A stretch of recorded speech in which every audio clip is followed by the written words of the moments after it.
8 influencer da tutto il mondo, dal Messico alla Polonia, dagli Stati Uniti alla Cina, passando per il Brasile e Israele. Sono quelli che nei giorni scorsi sono venuti alla scoperta delle eccellenze enogastronomiche delle province di Treviso e Venezia, dove hanno visitato 6 aziende.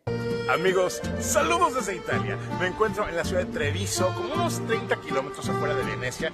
Promossa da AIS Agenzia con Unione Alimentari, Confapi Venezia e Confapi Treviso, l'iniziativa punta a far conoscere il territorio ai più giovani. Gli influencer, con i loro reel, le loro storie, metteranno in vetrina il bello e soprattutto il buono che la marca e il veneziano hanno da offrire. Partendo proprio però dal prodotto agroalimentare, quindi il dolciario, il vino ovviamente, birra, tutte quelle che sono eccellenze che tutto il mondo ci invidia. Quindi con un linguaggio appunto molto smart, contenuti audio video di pregio che poi ovviamente verranno rimbalzati su tutti i social network e ci daranno grande visibilità. Comunicazione digitale che si trasforma in numeri reali, oltre 30 miliardi di dollari il giro d'affari generato da influencer e blogger di settore.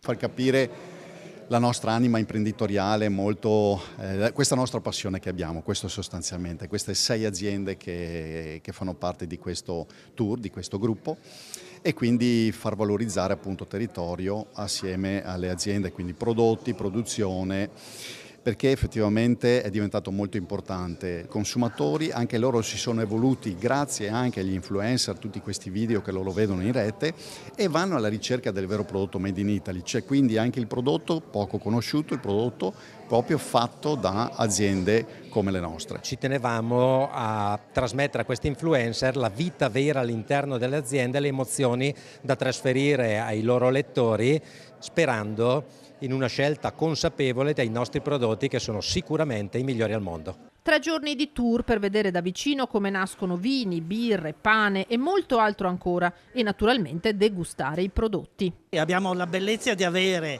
un bel territorio, ma la bellezza di avere tante belle aziende, quindi ci può essere un turismo che è legato alla cultura, all'arte, al paesaggio, ma anche un turismo industriale. Bisogna sfruttarlo di più, bisogna mettere in rete più aziende. È bello raccontare le eccellenze del nostro territorio attraverso uno strumento molto attuale che sono i social network.